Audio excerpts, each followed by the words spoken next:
그런 경험 아마 있으실 거예요.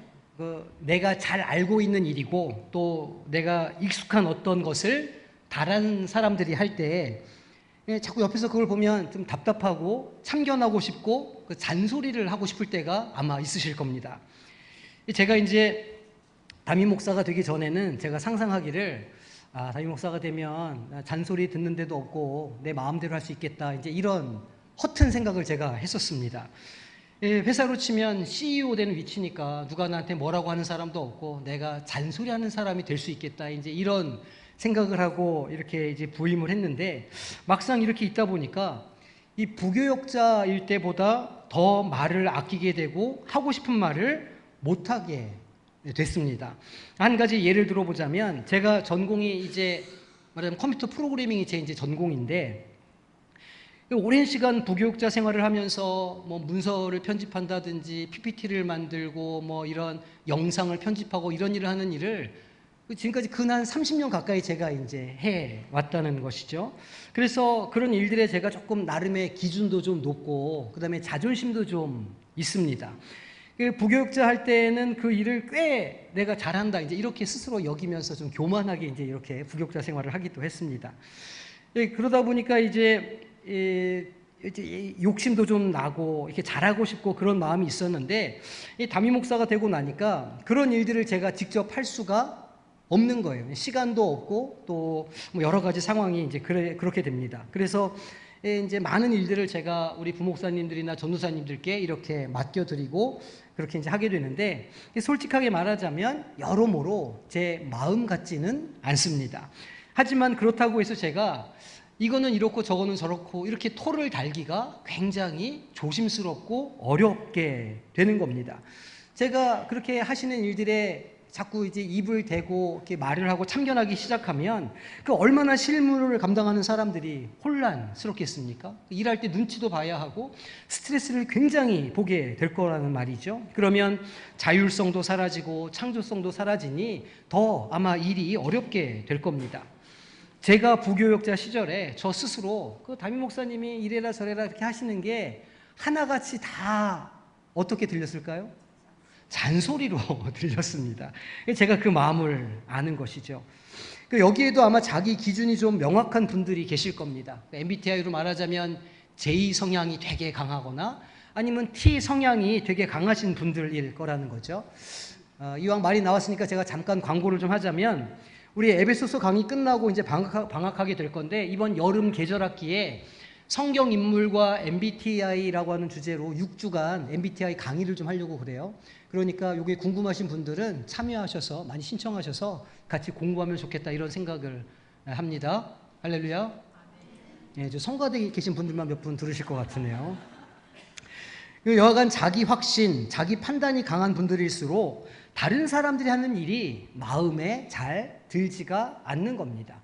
높은 수준을 가지고 있고 높은 기준을 가지고 있으니까 때로는 내가 하는 일도 마음에 들지 않는데 그 다른 사람이 하는 일을 보면 그게 마음에 들겠느냐는 것이죠.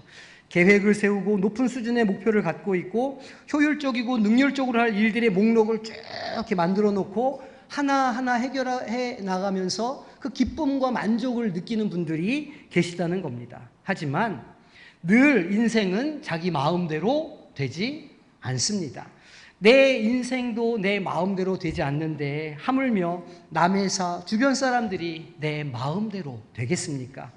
그런 실망감, 실패를 경험하면 점점 마음의 자유가 없어지고 마음이 쪼그라들게 됩니다. 강팍해지고 판단과 정죄만 점점 늘어나게 되는 것이죠. 우리 영혼에 관한 일도 마찬가지입니다.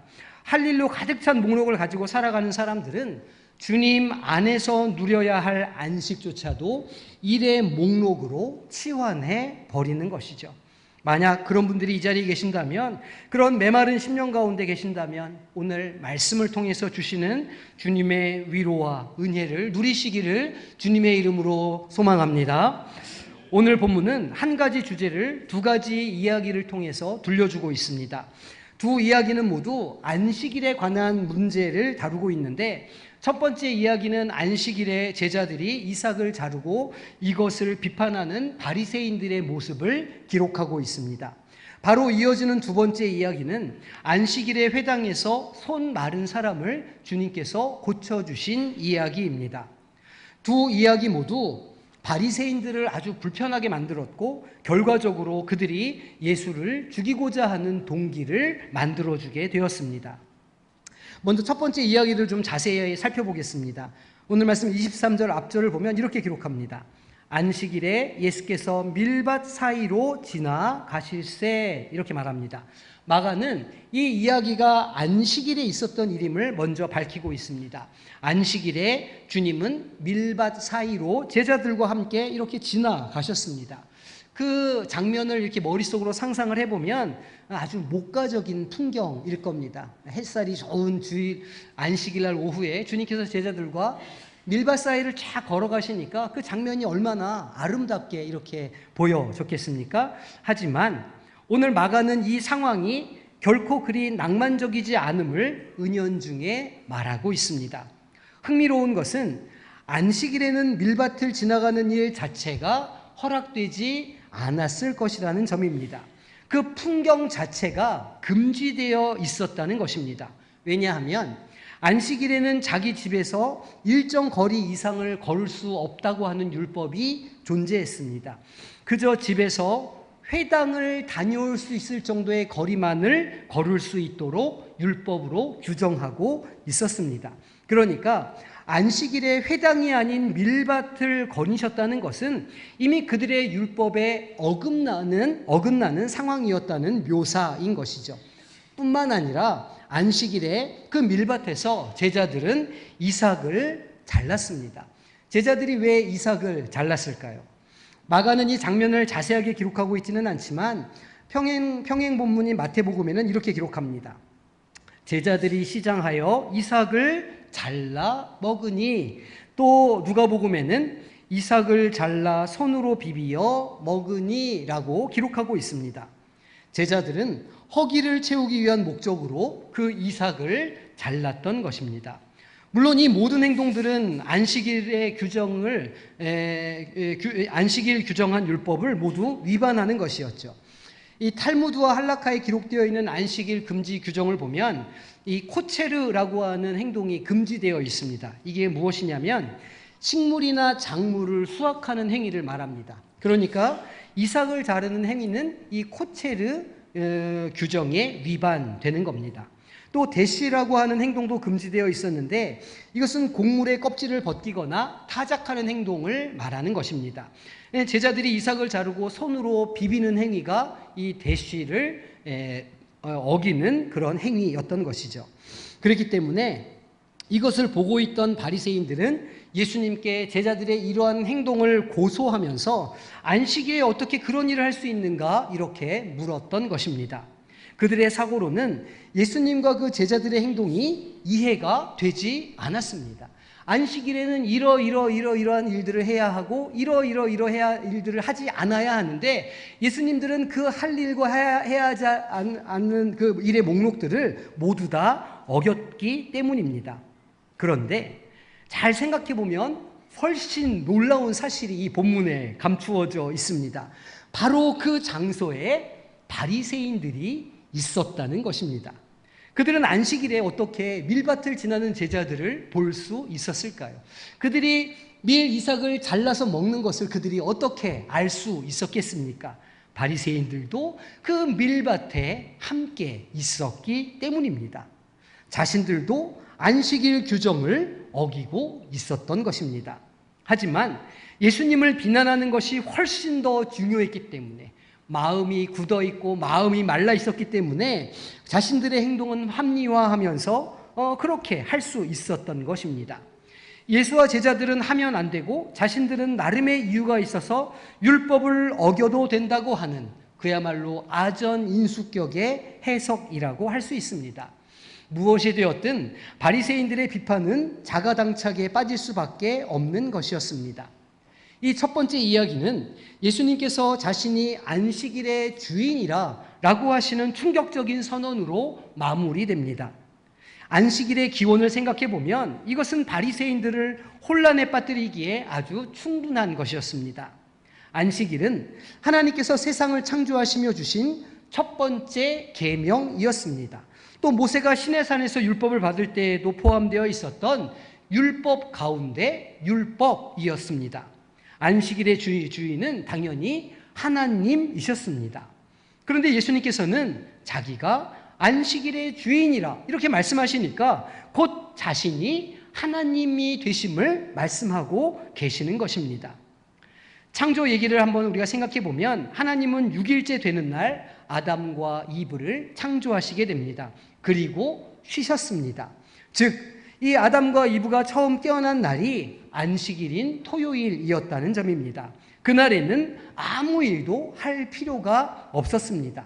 하나님께서는 첫 사람들이 무언가를 하기 이전부터 이미 그들을 사랑하셨습니다. 안식일을 주신 본래 의도는 그 창조의 의미를 은혜롭게 되새기게 하기 위한 것이었기 때문입니다. 우리는 하나님께 인정받기 위해서 노예처럼 일할 필요가 없습니다. 왜냐하면 우리는 행위가 아니라 믿음으로, 은혜로 사랑받고 구원에 이르기 때문입니다. 예수님은 안식일이 은혜로운 선물이며 하나님은 그 선물 주시기를 기뻐하시는 긍휼이 많으신 분이심을 깨닫게 해주고 계시는 것이죠. 이것을 설명하시면서 25절, 26절에서 사무엘상 1장에 나오는 다윗과 그의 부하들의 이야기를 덧붙이십니다. 다윗은 높당에 있는 성막에 와서 제사장에게 먹을 것을 달라고 요청합니다. 그런데 제사장에게는 그 진설병이라고 불리는 구별된 빵, 그러니까 제사장만 먹을 수 있는 그 빵밖에는 없었습니다. 하지만 제사장은 다윗과 그의 부하들에게 그 제사장만 먹을 수 있는 구별된 빵을 주었습니다. 왜 그랬을까요? 다윗은 하나님의 기름 부음을 받은 왕이었기 때문입니다. 예수님께서 이 이야기를 하신 이유가 있습니다. 예수님은 자기 자신과 다윗을 비교하고 계십니다. 다윗은 왕으로 기름 부음을 받았지만 그 시점에는 아직 왕위에 오르지 않았습니다. 예수님 역시도 세례 받으실 때 기름 부음을 받으셨지만 아직 왕위에 오르지 않으셨습니다. 이스라엘의 왕인 다윗이 허락되지 않은 빵을 먹을 수 있었다면 예수님은 더더욱 허락되지 않은 것을 먹을 수 있어야 하지 않겠습니까? 예수님이야말로 진정한 왕이 되시기 때문입니다. 더 큰 다윗이기 때문입니다. 그리고 27절에서 예수님은 안식일이 사람을 위해 만들어진 것이지 사람이 안식일을 위해 만들어진 것이 아니라 말씀하셨습니다. 다시 말해서 안식일, 즉 주일은 사람을 섬기기 위해 만들어졌다는 말입니다. 사람들은 안식일을 노예처럼 지키는 것은 본말이 전도된 것입니다.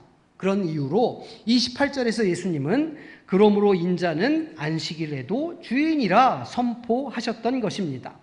예수님께서 말씀하시고자 하시는 것은 주님께서 안식일을 창조하셨다는 것입니다. 곧 분명하게 자신이 하나님 되신다고 말씀하고 계시는 것이죠. 그 의미를 분명히 알았기에 바리새인들은 충격을 받은 것입니다. 이 바리새인들의 비난에 대한 예수님의 반응에 대해서도 우리가 생각해 볼 필요가 있습니다. 예수님은 정통한 유대인이셨고 또 랍비이기도 하셨습니다. 성경에 대해서는 통달하신 분이셨기 때문에 이 바리새인들과 율법적으로 논쟁을 벌이실 수도 있었습니다.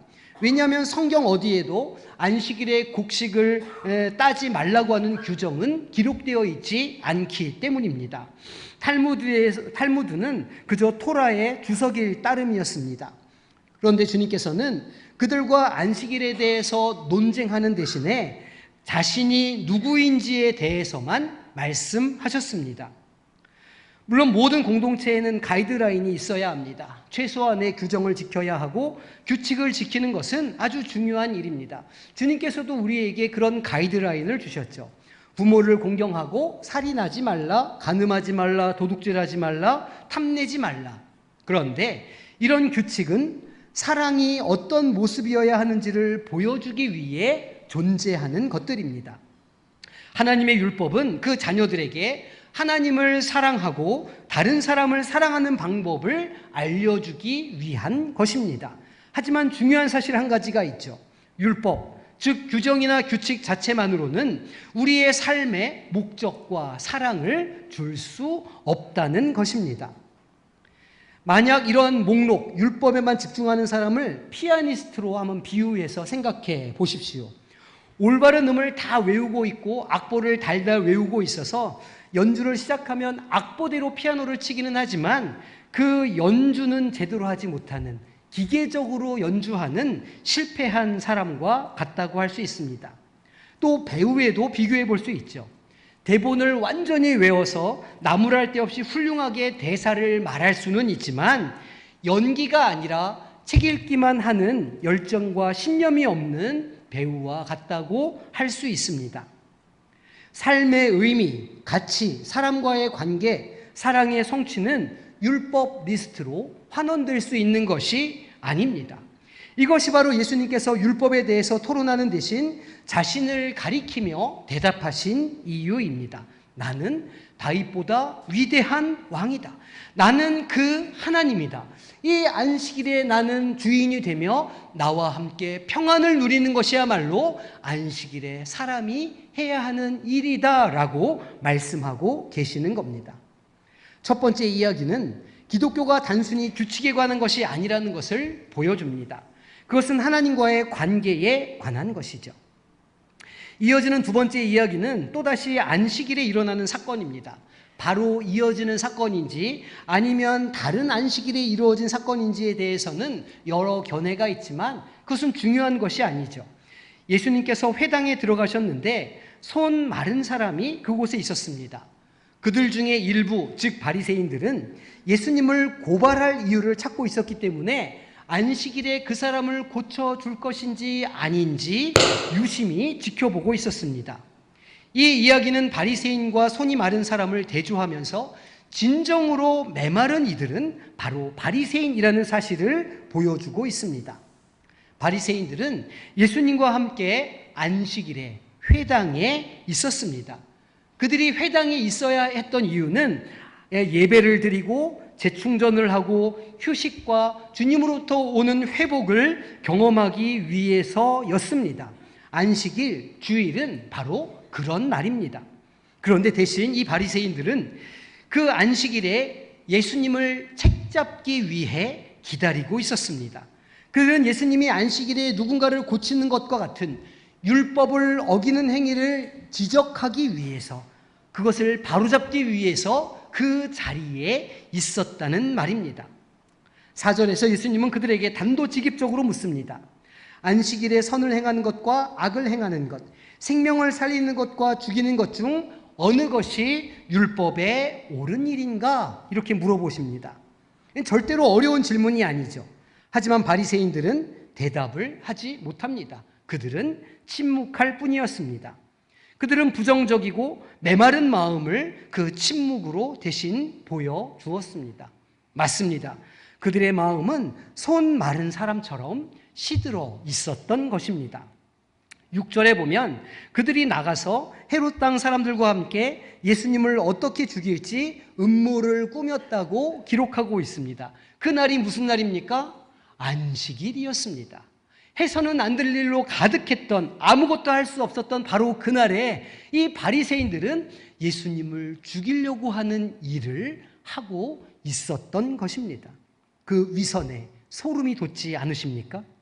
그들은 예수님이 안식일에 자비를 베푸시는 것에 너무 불쾌해서 예수님을 죽이려고 음모를 꾸미는 일을 하러 갔던 것입니다. 우리 가운데에도 분명히 완벽을 지향하는 사람들이 있습니다.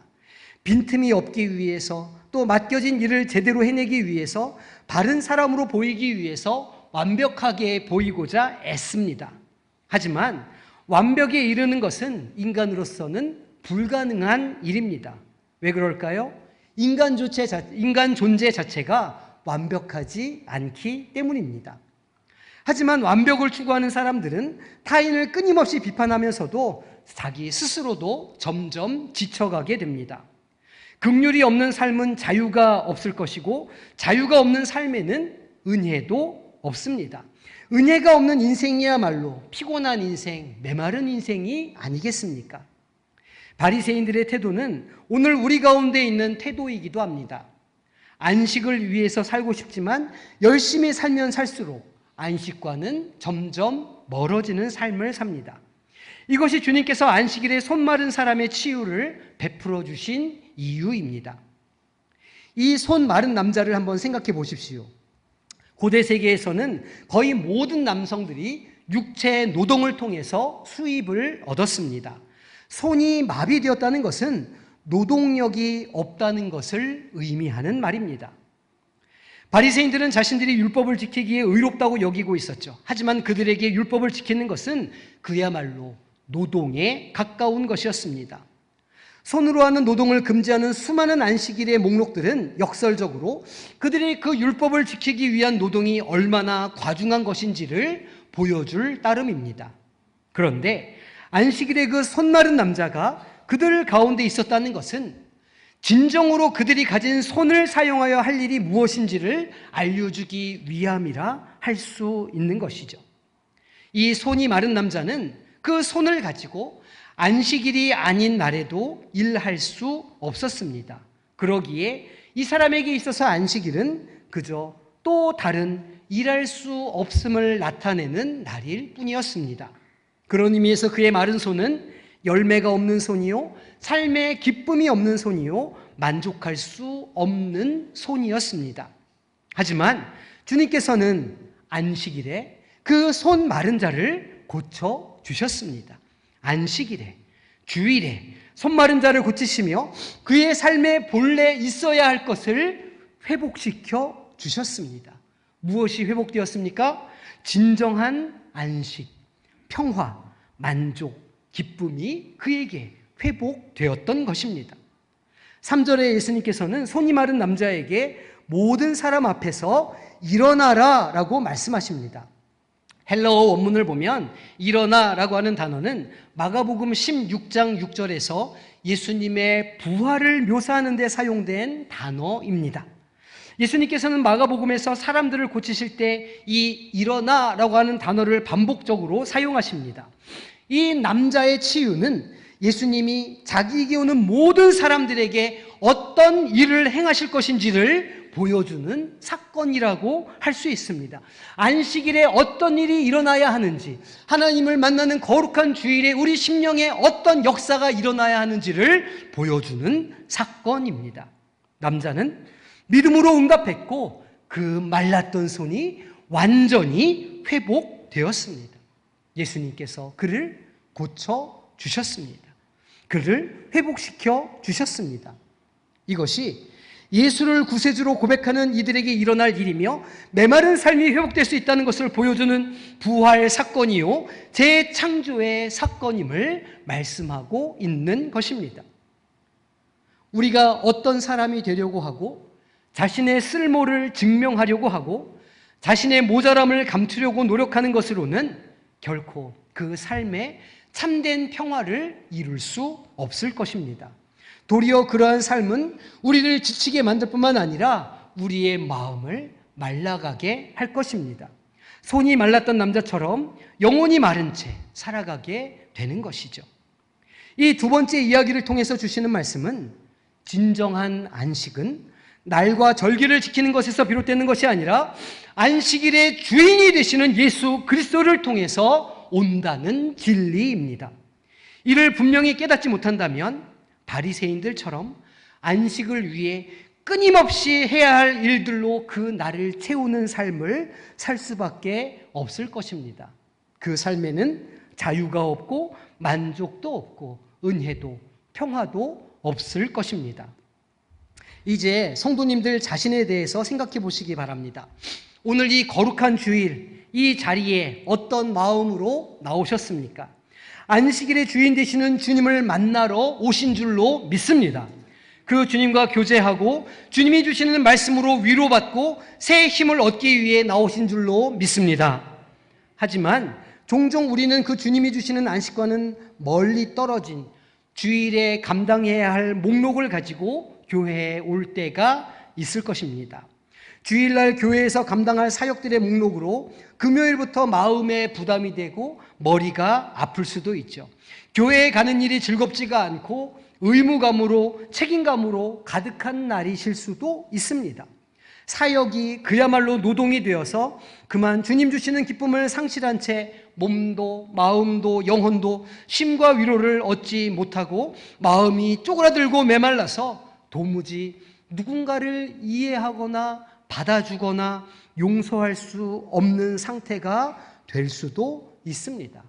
어쩌면 바리새인처럼 내가 할 일의 목록에 타인의 목록까지 다 얹어서 자기도 쉬지 못하고 타인도 쉬지 못하게 하고 있는지도 모르는 일이죠.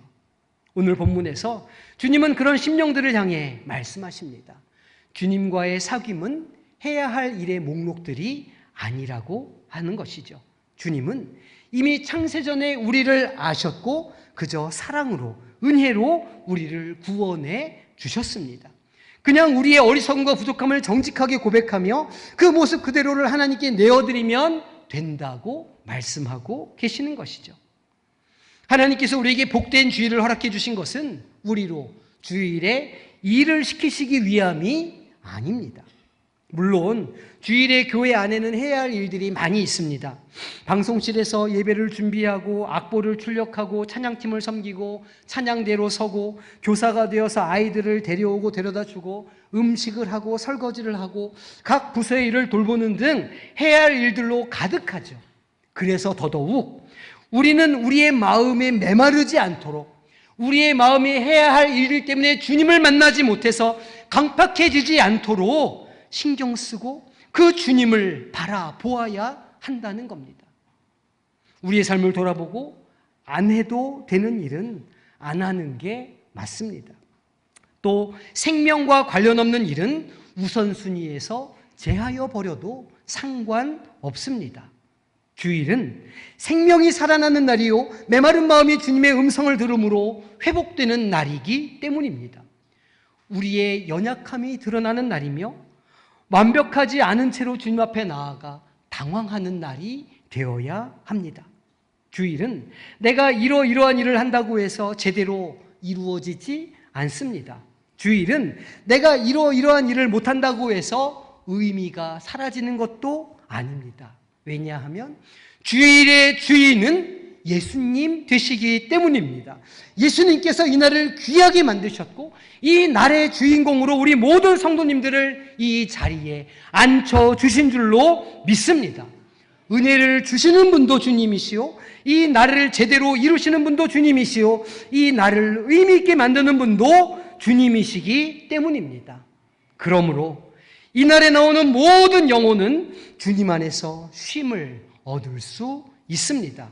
그 쉼이 우리의 노력으로부터 나오지 않으며 우리의 해야 할 일의 목록에서 나오지 않기 때문입니다. 주님께서 우리에게 이 시간 말씀하십니다. 수고하고 무거운 짐진 자들아 다 내게로 오라. 내가 너희를 쉬게 하리라. 한 주간 얼마나 많은 고민을, 근심을, 걱정을 또 해야 할 일들로 그 마음의 사무침을 가지고 시달리며 사셨습니까? 주님께서는 오늘 성도님들을 쉼으로 초대하십니다. 나의 안에 와서 쉬어라. 내가 너희에게 평안을 주겠다. 주님께로 나아갈 때 부족하시기를 바랍니다. 주님께 나아갈 때 준비한 것이 없어서 당황하시기를 바랍니다. 주님 앞에 설 때 온전치 못해서 부족해서 눈물을 흘리시기를 바랍니다.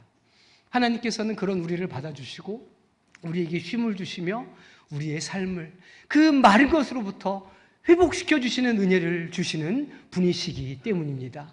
이날 주님의 말씀 붙잡고 회복의 은혜를 누리는 우리 성도님들 되시기를 주님의 이름으로 축원합니다. 이 시간 우리 주는 평화, 우리 함께 찬양하고 우리 기도의 자리로 나아가기를 소망합니다. 주는 평화, 막힌 담을 다 헐어주시고 우리에게 안식을 주시는 주님, 그 주님께 나아갑니다. 우리를 받아주시옵소서. 찬양하겠습니다. 주는 평화, 막힌 담을 모두 허셨네. 주는 평화, 막힌 담을 모두 허셨네. 주님 평화,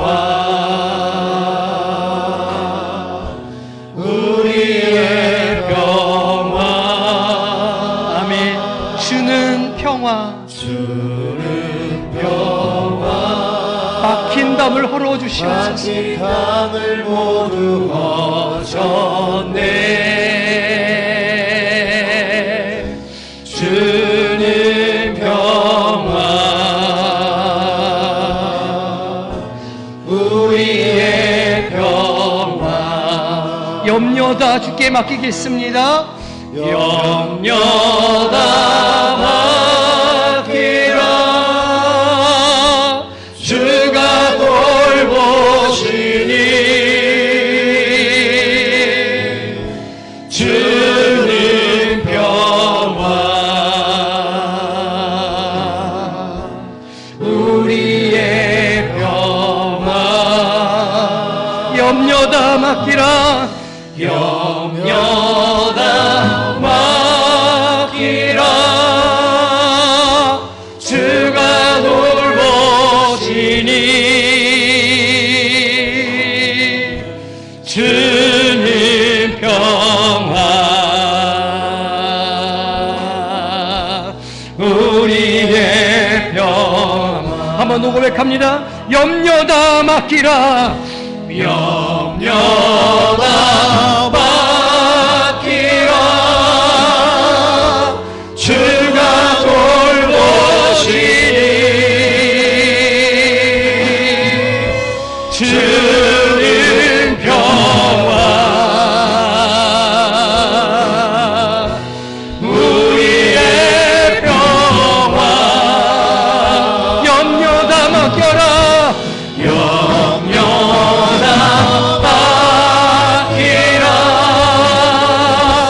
주가 돌보시니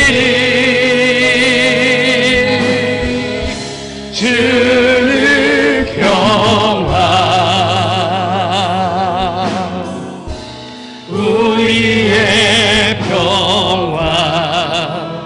이 시간 함께 기도하며 나가기를 소망합니다. 주님, 한 주간 우리의 삶 가운데 수많은 짐들이 있었습니다. 우리가 붙잡고 애쓰며 그것을 해결하기 위하여 노력했지만, 그러나 주님, 우리의 어깨에 있는 짐들은 날마다 늘어가고 우리의 마음은 날마다 쪼그러들어갑니다. 주여, 우리를 불쌍히 여겨 주시옵소서. 오늘 우리의 심령 가운데 성령으로 임재하여 주셔서 주님, 우리가 주님께서 주시는 평화와 안식을 누리게 하여 주시옵소서. 우리 몸에 평화로우시옵소서. 우리 주님의 이름 한번 부르고 기도하며 나아가겠습니다. 주여, 아버지 하나님, 우리를 불쌍히 여겨주시기를 소망합니다.